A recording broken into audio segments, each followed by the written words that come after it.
இருமல் மருந்துல என்ன வந்துட்டு கலப்படம் அதிகமாச்சு? எதனால இந்த விளைவுகள் வந்துட்டு நடந்திருக்கு சார்? சாதாரண ஒரு இருமல் மருந்து தானே சார்? ஆமா, கரெக்ட். ரொம்ப நல்ல பாயிண்ட். தயவு செய்து எல்லாரும் சரத் சொன்ன ஏதோ ஞாபகம் வச்சுக்கோங்க.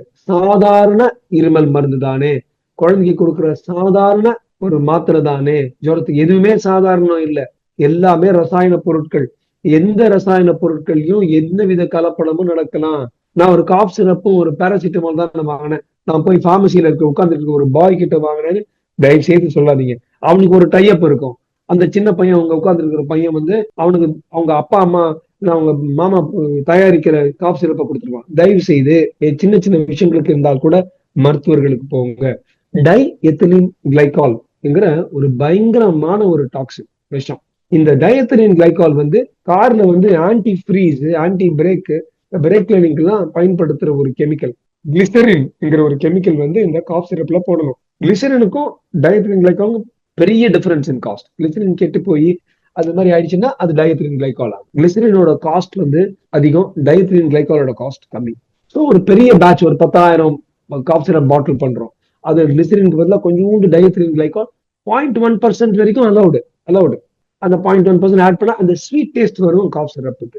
ஆனா அந்த கலப்படம் செய்யும் பொழுது அது வந்து அதிகம் அளவாயிடுச்சுன்னா பெரிய பிரச்சனை.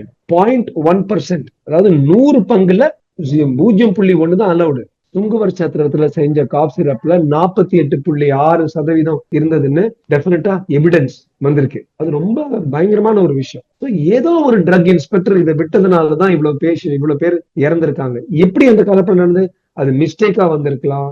அது வந்து யாருமே வேணும்னே ஒரு குழந்தைங்க சாகட்டும் பண்ண மாட்டாங்க. அது வந்து ஒரு அந்நிய கை வந்து பண்ணாலே ஒழிய அப்படி நடக்காது. இப்ப வாழ்க்கையிலேயே இது ஒரே வாட்டி தானே சார் வந்துருச்சு, அப்ப கூட விட முடியாதுன்னா 24 குழந்தைங்க இப்ப இறந்துட்டாங்க. ஆனா இது வாழ்க்கையில முதல் வாட்டி வரல. நேயர்கள் கேட்கணும், 200 குழந்தைங்களுக்கு மேல இதே போல காஃப் சிரப் கலவரத்துல இறந்திருக்காங்க. ஏன்? ஏன்னா இங்க இருந்து ஏற்றுமதி பண்ணி கேம்பியா என்கிற ஒரு ஆப்பிரிக்க நாடுக்கு, பனாமா என்கிற சவுத் அமெரிக்கன் நாடுக்கு, கம்போடியாவுக்கு, ஜம்மு காஷ்மீர்லயே, வெஸ்ட் பெங்கால்ல, அப்புறம் நைஜீரியா ஆப்பிரிக்க நாடு, இந்த 6 இடங்கள்ல சம்பவங்கள் நடந்து ஒவ்வொரு வாட்டியும் 15, 20, 25 பேர் இறந்து போறது பேர்பட்ட ஒரு துயரம் கொடுக்கிற விஷயம். அது மட்டும் இல்ல, ஒரு இன்டர்நேஷனல் ஸ்டேஜ், ஒரு சர்வதேச தளத்துல இந்தியாவுக்குன்னு ஒரு பேர் இருக்கு. அந்த பேர் வந்து கெடுக்கிறதுக்கு பல நாடுகள், சீனாவா இருக்கலாம், பாகிஸ்தான் இருக்கலாம், பங்களாதேஷ் இருக்கலாம், ஸ்ரீலங்கா, நம்ம சுத்தி எதிரிகள் இருக்காங்க, எல்லாரும் வெயிட் பண்ணிட்டு இருக்காங்க. இப்படி போய் ஒரு விஷயம் நடக்கும்போது அப்பேற்பட்ட ஒரு பெரிய அடி மாதிரி நம்ம தலையில. நேர்களுக்கு தெரியணும், ஓரளவுக்கு 2000 கோடி ஒவ்வொரு வருஷமும் வெறும் காஃப் சிரப் எக்ஸ்போர்ட் ஏற்றுமதி நடக்குது இந்தியால இருந்து. இந்த வருஷம் வந்து அது 7000 கோடிக்கு போறதுக்கு இந்த உச்ச கட்டத்துக்கு போயிட்டு இருக்கும்போது வந்த இந்த அசம்பாவிதத்தினால நிச்சயமா அந்த 7000 இருந்து 2000 பல சின்ன சின்ன மருந்து உற்பத்தி செய்யற ஃபேக்டரிஸ் வந்து ஷட் டவுன் ஆகும்போது 10,000 பேருக்கு வேலைகள் போகும். சோ இப்படிப்பட்ட ஒரு ரிப்பிள் எஃபெக்ட் நம்ம நாட்டுக்கு நடக்காம நாம் எல்லாம் இயங்கணும் என்றால் ஊழல்ங்கிற விஷயம் இருக்கக்கூடாது. கஷ்டம்தான்.